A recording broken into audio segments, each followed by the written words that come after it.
আল্লাহ আমার রব, এই রবি আমার সব। দামে দামে তন মনে তারি অনুভব। তোমার দুনিয়াতে আমি যেদিকে তাকাই, অথই নিয়ামতে ডুবে আছি সবাই। পাক পাখালির গানে শুনি তসবি কলো রব, তসবি কলো রব। আল্লাহ আমার রব, এই রবি আমার সব। আসসালামু আলাইকুম। প্রিয় দর্শক, আপনারা যারা দেশে আছেন প্রবাসে, সবাইকে জানাই অনেক অনেক প্রীতি ও শুভেচ্ছা। শুরু হলো এনটিভি আয়োজিত এবং লাভ হলো নিবেদিত অনুষ্ঠান আপনার জিজ্ঞাসা। আপনাদের সাথে আছি আমি জয়নুল আবেদিন আজাদ। আর আপনাদের মনে জায়গা প্রশ্নের জিজ্ঞাসার জবাব দিচ্ছেন বিশিষ্ট আলেম ডক্টর মোহাম্মদ সাইফুল্লাহ। আসসালামু আলাইকুম ওরহমতুল্লাহি ওবরাকাতুহ। প্রিয় দর্শক, শুরুতে একটি ইমেল, এটি পাঠিয়েছেন কাতার প্রবাসী ভাই আসাদুর রহমান। আপনি প্রথমে এনটিভির মালিক কর্তৃপক্ষ তাদেরকে আপনি অভিনন্দন জানিয়েছেন এ ধরনের একটি ইসলামী জ্ঞানের অনুষ্ঠান প্রচারের জন্য। এরপরে আপনি আমাদেরকেও আপনি প্রশংসা করেছেন, আলহামদুলিল্লাহ। প্রশ্ন করেছেন, ইসলামী আন্দোলন করা কি ফরজ, ওয়াজিব, সুন্নত না নফল? ধন্যবাদ এ ভাইকে। তিনি প্রশ্ন করেছেন যে ইসলামী আন্দোলন করা ফরজ, ওয়াজিব, সুন্নত না নফল। প্রথমে আপনাকে যেটি জানতে হবে সেটা হচ্ছে ইসলাম আর ইসলামী আন্দোলন মানে দুটি কিন্তু শব্দ ভিন্ন। মানে মুসলিম যখন তিনি ইসলাম গ্রহণ করবেন, যেদিন থেকে ইসলাম গ্রহণ করবেন সেদিন থেকে তিনি মুসলিম, এবং ইসলামের বিধিবিধান মানে এটাকে বাস্তবায়ন করা নিজের জীবনে, নিজের পরিবারে, নিজের সমাজে, নিজের রাষ্ট্রে এবং মানে আন্তর্জাতিক অঙ্গনে এটি তার অপরিহার্য দায়িত্ব। এটা ফরজ, বাধ্যতামূলক দায়িত্ব। মানে ইসলামটাকেই স্টাবলিশ করা, ইসলামটাকে প্রতিষ্ঠা করার জন্য চেষ্টা করা, জীবনে, পরিবারে, সব সমাজে, এটা বাধ্যতামূলক বিষয়। এটা ফরজে আইন, এটা একেবারে ফরজ বিষয়। সেক্ষেত্রে কোনো ধরনের মানে এই সুযোগ নেই এই চিন্তা করা যে ইসলাম থেকে আমি মানে ইসলামের এই দায়িত্ব থেকে, ইসলামের এই কাজ থেকে আমি নিজেকে মানে কোনোভাবে গুটিয়ে রাখবো অথবা দূরে রাখবো, এটি জায়েজ নেই, এটা কোনোভাবে জায়েজ নেই। কিন্তু আপনি ইসলামী আন্দোলন বলতে কী বুঝিয়েছেন, এখানে মানে একটা বড় ধরনের প্রশ্ন থাকবে। সেটা হলো ইসলামী আন্দোলন বলতে যদি আপনি বুঝান যে মানে ইসলাম এর প্রতিষ্ঠা করার জন্য যে দায়িত্ব কাজগুলো রয়েছে সে কাজগুলো বাদ দিয়ে অন্য কিছু কাজ, মানে যে কাজগুলো মূলত মানে ইসলামী চিন্তাধারার সাথে সম্পৃক্ত নয় বা ইসলামী চিন্তাধারার মানে অনুমোদন দেয় না, এই ধরনের কোনো কাজের মাধ্যমে ইসলামী আন্দোলন নাম দিয়ে কাজ করা হারাম। সেটা যেই ধরনের কাজ হোক না কেন, মানে আপনি ইসলাম অনুমোদন দেয় এই ধরনের যেই কোনো কাজ আপনার জন্য যায়। ইসলামে কোনো কাজ করতে গেলে রাসূল সাল্লাল্লাহু আলাইহি মানহাজ বা সেই পদ্ধতি অনুযায়ী করতে হবে। রাসূল সাল্লাল্লাহু আলাইহি ওয়াসাল্লাম যেভাবে কাজ করেছেন, যে পদ্ধতিতে কাজ করেছেন, সেই পদ্ধতির মাধ্যমেই সেই কাজ করতে হবে। এবং নিজের কোনো মন গড়া পদ্ধতিতে করলে হবে না, পদ্ধতি নিজে আবিষ্কার করলে চলবে না। এখন মানে ইসলামী আন্দোলন নাম দিয়ে দেখা যাচ্ছে যে অনেকেই নিজের মন গড়া পদ্ধতিতে ইসলামের বিভিন্ন মানে কাজকে নিজেরা সাজিয়ে নিচ্ছেন এবং তারা তাদের মন গড়া দৃষ্টিভঙ্গিকে মনে করতেছেন যে এটা হচ্ছে ইসলামী আন্দোলন। না, ইসলাম মূলত ইসলামকে আন্দোলন করার দরকার নেই, ইসলামটাই পরিপূর্ণরূপে এর মধ্যে আন্দোলন রয়েছে। সুতরাং আন্দোলনটাকে ইসলামাইজের করার মানে কোনো প্রয়োজন নেই, বরং ইসলামের প্রত্যেকটি বিধানকে স্টাবলিশ করার দায়িত্ব প্রত্যেকটি মুসলিমের, এবং সেটা প্রত্যেকটি পর্বে, প্রত্যেকটি পর্যায়ে তার জন্য অপরিহার্য ফরজ। এই জন্য মানে এর জন্য ভিন্ন টার্মোলজি আবিষ্কার করা, এর জন্য ভিন্ন পদ্ধতি আবিষ্কার করা, এর জন্য ভিন্ন ধরনের কাঠামো তৈরি করা, অথবা এর জন্য ভিন্ন ধরনের কোনো পলিসি তৈরি করা, এগুলো নবী সাল্লাল্লাহু আলাইহি ওয়াসাল্লামের তরিকা থেকে যদি পাওয়া না যায় তাহলে এগুলো গ্রহণযোগ্য হবে না। কিন্তু নবী সাল্লাল্লাহু আলাইহি ওয়াসাল্লামের তরিকা অনুযায়ী যদি সেগুলো অ্যাকসেপ্ট হয়, গ্রহণযোগ্য হয়, তাহলে কেউ এক্ষেত্রে প্রতিবন্ধকতা সৃষ্টি করতে পারবে না। এটি ইসলামে বৈধ কাজ, হালাল কাজ, এবং আমরা তো এই ব্যাপারে রাসূল ইসলাম ইসলাম গুরুত্ব দিয়েছে। জি, ইসলামে যে পরিপূর্ণ বিধিমালা বিধিবিধান নিজের জীবনে প্রতিষ্ঠা করেছেন, পরিবারে প্রতিষ্ঠা করেছেন, সমাজে প্রতিষ্ঠা করেছেন, জি, এবং অন্য ধর্মের লোকদের সাথে আচরণ কি হবে সেখানে প্রতিষ্ঠা করেছেন। প্রত্যেকটি ক্ষেত্রে প্রকৃতির সাথে, পরিবেশের সাথে, পশু পাখির সাথে আচরণ কি হবে, মানে নবী ইসলাম ইসলামের বার্তা জীবনে যেভাবে প্রতিষ্ঠা করেছেন আমাদের তার অনুসরণ করতে হবে। এর বাইরে গিয়ে নিজস্ব মন গড়া কাজ করলে তো আমাদের মধ্যে বিভেদ হবে, দ্বন্দ্ব হবে, এবং সেখানে তো আমরা ক্ষতিগ্রস্ত হব। কোনো সন্দেহ নেই। মানে আমরা এখানে দুটি কথা বলবো, সেটা হচ্ছে এই টার্মোলজিটা মানে অনেকটা এমন বোঝাচ্ছে যে সেটা হলো এই যে মানে আপনি আন্দোলন মানে ভিন্ন একটি খাত থেকে নিয়ে এসে এটাকে ইসলামাইজ করার জন্য চেষ্টা করতেছেন। বাইরে থেকে আনা দরকার নেই তো। না, ইসলামের মধ্যে এটা আছে, ইসলামের মধ্যে আছে, ইসলামের মধ্যে এর প্রক্রিয়া পদ্ধতি, বাস্তব প্রমাণ তো তিনি। এর প্রক্রিয়া পদ্ধতি সবটাই ইসলামের মধ্যে রয়েছে।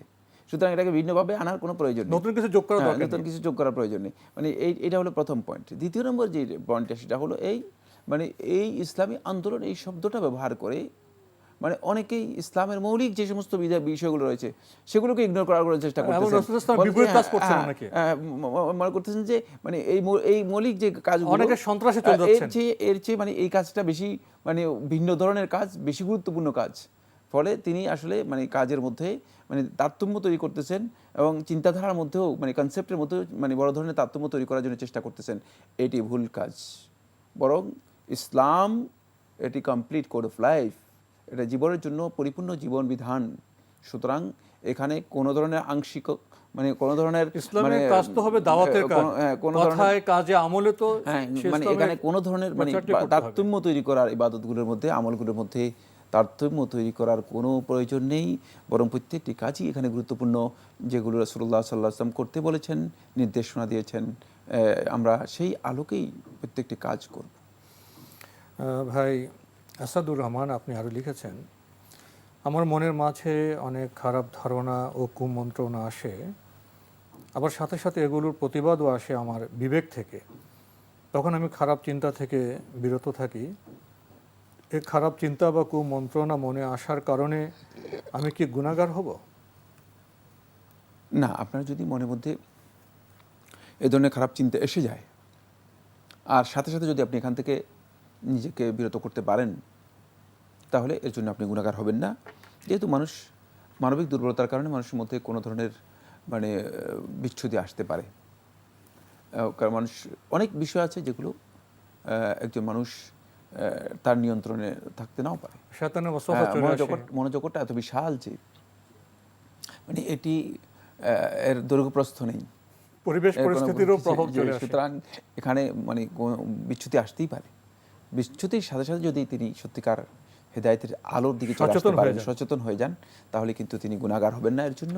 কারণ এটি তখন শুধুমাত্র আদগাস ও আহলামের মতো, মানে অনেকটা স্বপ্নের মধ্যে খারাপ স্বপ্ন দেখার মতো, মানে এর মাধ্যমে তিনি গুনাহগার হবেন না, ক্ষতিগ্রস্ত হবেন না ইনশাআল্লাহ। লিখেছেন, মুসলমান আর মুমিন মুসলমানের মধ্যে কোনো পার্থক্য আছে? না, কোনো ধরনের পার্থক্য নেই। মুসলমান আর মুমিন মুসলমান, মানে আমরা পার্থক্য করতেছি এই জন্য মানে যেহেতু মানে আমরা আসলে মানে এই টার্মগুলো সম্পর্কে আমাদের সত্যিকার জ্ঞান নেই। মানে এই টার্মগুলোর মধ্যে অনেক মানে বিষয় রয়েছে যেগুলো আমরা অনেকেই জানি না। কারণ দুইটা শব্দই মানে একটা আরেকটার মানে সম্পূরক ও পরিপূরক। মানে মুসলিম শব্দটা শুধুমাত্র ব্যবহার করা হলে সবাইকে ইনক্লুড করবে। আর মুসলিম এবং মুমিন যখন ব্যবহার করা হবে একসাথে, তাহলে মানে মুসলিম এবং মুমিন মানে এটা সুনির্দিষ্ট অর্থে ব্যবহৃত হবে। জাওয়াহের বাহ্যিক যেই মানে দিকগুলো রয়েছে সেগুলো মানে মুসলিমের জন্য, আর মুমিন হচ্ছে যে সমস্ত আভ্যন্তরীণ এবং মৌলিক যে বিষয়গুলো রয়েছে ইসলামের, সেগুলোর উপর যিনি সুপ্রতিষ্ঠিত তাকে মুমিন বলা হবে। মানে এটা যখন একসাথে ব্যবহার করা হবে দুটি শব্দ। আর মুমিন শব্দ যখন মুসলমান ব্যবহার করা হবে, মানে তখন শুধু মুমিন শব্দ ব্যবহার করা হবে, তখন কিন্তু এটা মুসলিমকে এবং ইসলামের যে সমস্ত নির্দেশনা আছে সবগুলোকে ইনক্লুড করবে। বিশেষ ক্ষেত্রে ইসলাম মূলত মানে মুসলিম শব্দটাই মানে সর্বশেষ এবং মুসলিম শব্দটাই প্রথম। মানে আপনার যখন শুরু হবে, তখন আপনি যখন ইসলামের মধ্যে প্রবেশ করলেন তখন আপনি মুসলিম।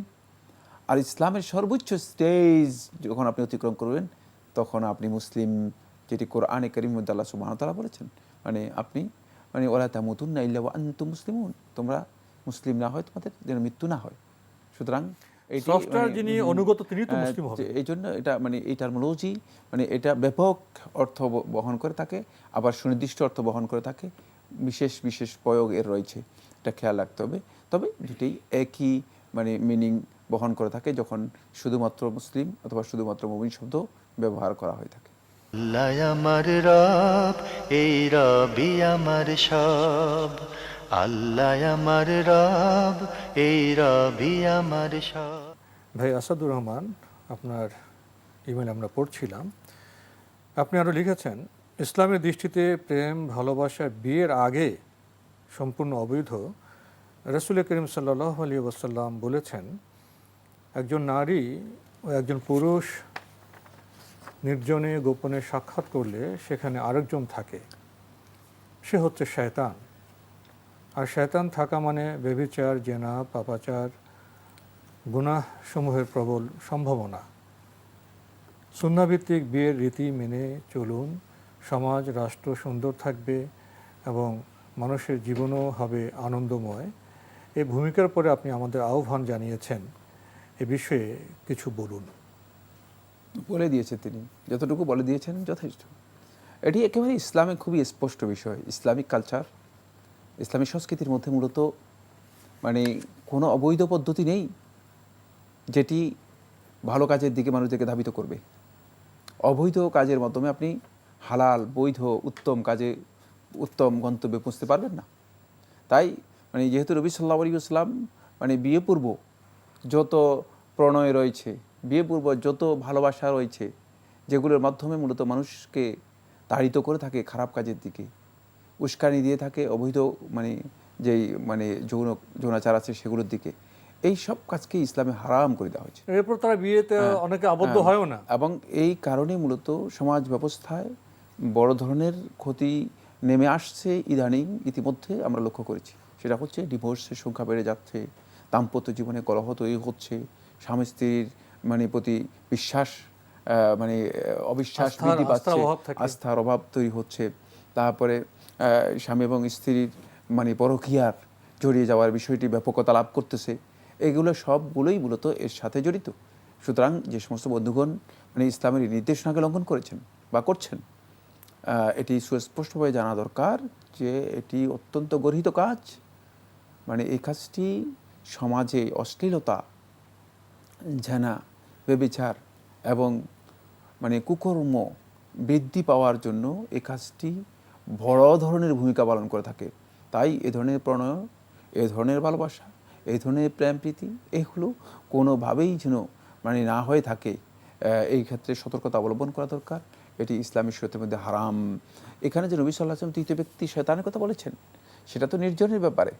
কিন্তু বর্তমানে মানে শয়তান মানে এছাড়াও নির্জন ছাড়াও আপনি দেখা যায় যে শয়তান আপনাকে পরিচিত করতে পারে। আপনি বিভিন্ন মিডিয়ার মাধ্যমে, সোশ্যাল মিডিয়ার মাধ্যমে শয়তানের প্রবঞ্চনায় প্রতারিত হয়ে যেতে পারেন। এই জন্য মানে সতর্কতা অবলম্বন করতে হবে, খেয়াল রাখতে হবে যে এই ধরনের কাজে মানে শয়তান কোনোভাবে আমাদেরকে লিপ্ত করছে কিনা। যদি কেউ এই ধরনের কাজে মানে শয়তানের প্রবঞ্চনায় বা প্রতারণায় পড়ে যায়, তাহলে কিন্তু তিনি সবচেয়ে বেশি ক্ষতিগ্রস্ত হবেন। মুসলিম সমাজ মূলত এই কালচার থেকে সম্পূর্ণ মুক্ত থাকার কথা। দুর্ভাগ্যের বিষয় হচ্ছে আমরা মানে আমাদের কালচার থেকে অনেক দূরে সরে গিয়েছি, নিজেদের কালচার সম্পর্কে আমাদের নিজেদের জ্ঞান নেই।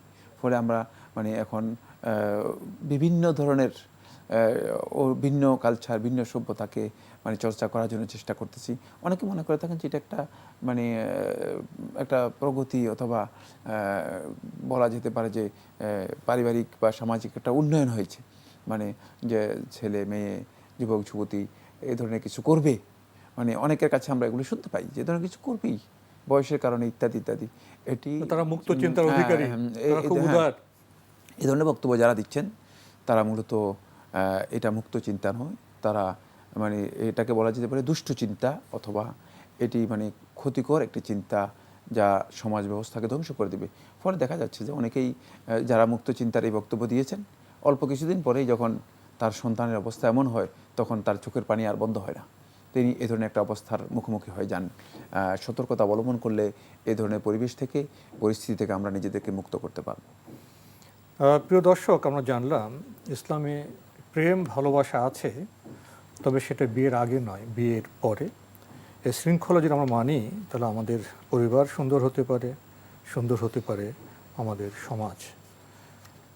আপনি আরও লিখেছেন, পৃথিবীতে কিভাবে দাজ্জালের আগমন ঘটবে এবং দাজ্জাল বর্তমানে কোথায় আছে। প্রথম কথা হচ্ছে, পৃথিবীতে দাজ্জালের আগমন ঘটবে এ ব্যাপারে রাসূলুল্লাহ সাল্লাল্লাহু আলাইহি ওয়াসাল্লাম সুস্পষ্ট হাদিস সাব্যস্ত হয়েছে। কিয়ামতের আগে মানে বড় যে সমস্ত আলামতগুলো রয়েছে তার মধ্যে একটি আলামত হচ্ছে খুরুজুদ দাজ্জাল, দাজ্জালের আবির্ভাব, দাজ্জালের আগমন। দাজ্জালের এই আগমনের বিষয়টি রাসূলুল্লাহ সাল্লাল্লাহু আলাইহি ওয়াসাল্লামের সহিহ হাদিস দ্বারা সাব্যস্ত হয়েছে। এখন এই আগমন প্রথমেই কিয়ামতের যে বড় বড় ছোট ছোট আলামত যেগুলো আছে সেগুলো যখন সংঘটিত হবে, মানে ব্যাপকভাবে যখন মানুষ এর মধ্যে হিংস্রতা, সহিংসতা, মূর্খতা, জাহিলিয়ত, তারপরে ব্যভিচার, অশ্লীলতা, মানে কোনো ধরনের মানে সহনশীল শালীন অবস্থা যখন বিরাজ করবে না, এমনি একটি পরিস্থিতির মধ্যে মানুষ যখন খারাপ অবস্থার মানে ভয়ঙ্কর একটা খারাপ অবস্থার মধ্যে মানে বিরাজ করবে, এমনি একটা পরিস্থিতির মধ্যে মূলত দেখা যাবে যে দাজ্জালের আগমন ঘটবে এবং কিছু সংখ্যক লোক যারা ঈমানদার থাকবে তারা ঈমানের উপর প্রতিষ্ঠিত থাকবে, দাজ্জালের একদল লোক অনুসারী হবে। খুরুজুদ দাজ্জাল মানে কোত্থেকে হবে? এই মর্মে আল্লাহ নবী সাল্লাল্লাহু আলাইহি ওয়াসাল্লামের যেই হাদিসগুলো আমরা দেখতে পাই সেগুলো থেকে রাসূলুল্লাহ সাল্লাল্লাহু আলাইহি ওয়াসাল্লামের বর্ণনা থেকে বোঝা যাচ্ছে যে মূলত মানে আল্লাহ নবী সাল্লাল্লাহু আলাইহি ওয়াসাল্লাম বলেছেন, মানে ইঙ্গিত দিয়েছেন ইস্পাহান থেকে বা এর কাছাকাছি কোনো শহর থেকে মূলত দাজ্জালের খুরুজ হবে। এই হাদিসটি কেউ কেউ সনদের দিক থেকে গ্রহণযোগ্য বলেছেন, যদিও আলেমদের মধ্যে হাদিসগুলো নিয়ে মানে এই মানে রেওয়ায়েতগুলো নিয়ে কিছু বিতর্ক আছে। বিতর্ক নেই এমনটি নয়। দাজ্জাল মানে বর্তমানে কোথায় রয়েছে? হতে পারে যে মানে দাজ্জাল এর এটাও হতে পারে মানে দাজ্জাল যেহেতু দাজ্জাল আদম সন্তানদের অন্তর্ভুক্ত হবে, মানে দাজ্জালের আবির্ভাব হবে, মানে তার জন্ম হবে, তারপরে দাজ্জালের আগমন ঘটবে। কেউ কেউ বলেছেন যে ইমাম মুসলিম রাহিমাহুল্লাহ তাআলা তামিম দারি রাদিয়াল্লাহু তাআলা যে রিওয়ায়াতটি উল্লেখ করেছেন বা যে ঘটনাটি উল্লেখ করেছেন, যেটাকে সুপ্রসিদ্ধ হাদিসুল জাসসাসা বলা হয়, তাকে হাদিসুল জাসসাসা থেকে বোঝা যাচ্ছে যে দাজ্জালকে মূলত বন্ধ করে রাখা হয়েছে কোনো এক মানে দ্বীপের মধ্যে, তাকে বন্ধ করে রাখা হয়েছে এবং সেখানে সে আবদ্ধ রয়েছে। তাকে খুলে দেওয়া হবে, সেখান থেকে সে বেরিয়ে আসবে। এই রেওয়ায়তটি মানে কতটুকু গ্রহণযোগ্য এ নিয়েও আমি বলেছি যে আলেমদের মধ্যে দীর্ঘ মানে বক্তব্য রয়েছে, এ নিয়ে মত পার্থক্য, মতবিরোধ রয়েছে, বিভিন্ন কথা রয়েছে। মানে এর বক্তব্য মূলত এটা কি রাসূলুল্লাহ সাল্লাল্লাহু আলাইহি ওয়াসাল্লামের বক্তব্য নাকি তামিম দারি রাদিয়াল্লাহু তাআলা আনহু মানে পূর্ববর্তী মানে বনী ইসরাঈলের রেওয়ায়েত থেকে যে বর্ণনাটি করেছেন সেই বর্ণনার সাথে এটি মানে দামজ হয়ে গেছে, মার্জ হয়ে গেছে, মিশে গেছে, মিশ্রণ ঘটেছে। জি, মানে এই নিয়ে দীর্ঘ বক্তব্য রয়েছে। যাই হোক, মানে ওই তাহকিকে আমরা যেতে পারবো না যেহেতু এটি দীর্ঘ একটি আলোচ্য বিষয়। মুদ্রা কথা যেটা সেটা হচ্ছে এই, হতে পারে তামিম দারি রাদিয়াল্লাহু তাআলা বর্ণিত সহিহ মুসলিম এই হাদিসটাকে সামনে রেখে এই কথা বলা যেতে পারে যে হতে পারে যে দাজ্জাল মানে বন্দী আছে, মানে কিয়ামতের আগে তাকে কী করা হবে, বন্দী মুক্ত করে দেওয়া হবে, তার বন্ধন খুলে দেওয়া হবে, সে তারপরে মানে তার একদল অনুসারীকে নিয়ে সে আত্মপ্রকাশ করবে। আর হতে পারে যে না, সে আদম সন্তান জন্মগ্রহণ করে তারপরে একদল অনুসারী তার তৈরি হবে, অনুসারীদের মাধ্যমে সে মানে তার আবির্ভাব আত্মপ্রকাশ ঘটবে। দুটাই সম্ভাবনা রয়েছে। বাকি পরিস্থিতি তখনই স্পষ্ট হয়ে যাবে যখন দাজ্জালের আবির্ভাব ঘটবে, তখনই মানে এ বিষয়ে এত ডিটেলস রাসূলুল্লাহ সাল্লাল্লাহু আলাইহি ওয়াসাল্লামের সুস্পষ্ট নস এর মাধ্যমে আসেনি। তবে রাসূলুল্লাহ সাল্লাল্লাহু আলাইহি ওয়াসাল্লাম যেটা সতর্ক করেছেন সেটা হচ্ছে দাজ্জালের ফিতনা থেকে বাঁচার জন্য আল্লাহ রাব্বুল আলামিনের কাছে দোয়া করতে বলেছেন, ইস্তেআযা করতে বলেছেন, আশ্রয় প্রার্থনা করতে বলেছেন। আমরা এই কাজটি বেশি বেশি করব, কারণ দাজ্জালের এই ফিতনা অত্যন্ত ভয়ঙ্কর। এর মাধ্যমে সকালবেলা ইমানদার ব্যক্তি বিকেলে কাফির হয়ে যাবে। কাফির ব্যক্তি মানে বিকেলে কাফির ছিল, কিন্তু সে হয়তো ইমানদার হতে পারে। এটা ভয়ঙ্কর ব্যক্তি, ইমানের সবচেয়ে কঠিন পরীক্ষা। তাই বড় চ্যালেঞ্জ। তাই এইটা এই মানে ফিতনা থেকে বাঁচার জন্য আল্লাহ রাব্বুল আলামিনের কাছে আশ্রয় প্রার্থনা করাটাই হচ্ছে আমাদের দায়িত্ব। এটাই আমাদের মূল কাজ। আমাদের মানে দায়িত্ব এটা নয় যে দাজ্জাল কোথায় থেকে বের হবে, কিভাবে বের হবে, মানে সেটা তালাশ করে বের করা, আমরা মানে একটু ওর করি, জন্য ওর জন্য আমাদের প্রচেষ্টা চালিয়ে যাওয়া, না এটি আমাদের দায়িত্বের মধ্যে অন্তর্ভুক্ত নয়। আজকে আমাদের এখানে শেষ করতে হচ্ছে। আপনাকে অনেক ধন্যবাদ। আপনাকে অসংখ্য ধন্যবাদ। প্রিয় দর্শক, আমরা এতক্ষণ দেখছিলাম এনটিভি আয়োজিত এবং লাভ হলো নিবেদিত অনুষ্ঠান আপনার জিজ্ঞাসা। আমাদের এই অনুষ্ঠান আপনারা এনটিভি অনলাইনেও দেখতে পারবেন। ভিজিট করুন www.ntvbd.com। এছাড়া ইউটিউবে এবং আমাদের ভেরিফাইড ফেসবুক পেজেও অনুষ্ঠান দেখতে পারবেন। প্রিয় দর্শক, দাজ্জাল প্রসঙ্গ এটা অনেকটা খুব পপুলার প্রসঙ্গ, এ নিয়ে অনেক কথা হয়, অতীত হয়েছে, এখনও হচ্ছে, অনেকে অনেক কথা বলছেন, কিন্তু আমরা জানলাম এ বিষয়ে বেশি কৌতূহলের প্রয়োজন নেই। আমরা যতদূর তথ্য পেয়েছি তার আলোকে আমরা আল্লাহর কাছে আমরা এটাই দোয়া করব, দাজ্জালের ফিতনা থেকে যেন আমরা মুক্ত থাকতে পারি। এটা আমাদের মূল কাজ এবং দায়িত্ব। চিঠি লিখুন, প্রশ্ন পাঠান আমাদের ঠিকানায়। পরিচালক আপনার জিজ্ঞাসা, এনটিভি, বিএসসি ভবন, 7ম তলা, 102 কাজী নজরুল ইসলাম এভিনিউ, কারওয়ান বাজার, ঢাকা 1215। আপনারা ইমেলও করতে পারেন। আমাদের ইমেল অ্যাড্রেস আপনার জিজ্ঞাসা @ntvbd.com। প্রিয় দর্শক, মহান আল্লাহ আমাদের সবাইকে নিরাপদে রাখুন শান্তিতে। আসসালামু আলাইকুম। আল্লাহ আমার রব, এই রবি আমার সব, দামে দামে তুন মনে তারি অনুভব। আল্লাহ আমার রব, এই রবি আমার সব।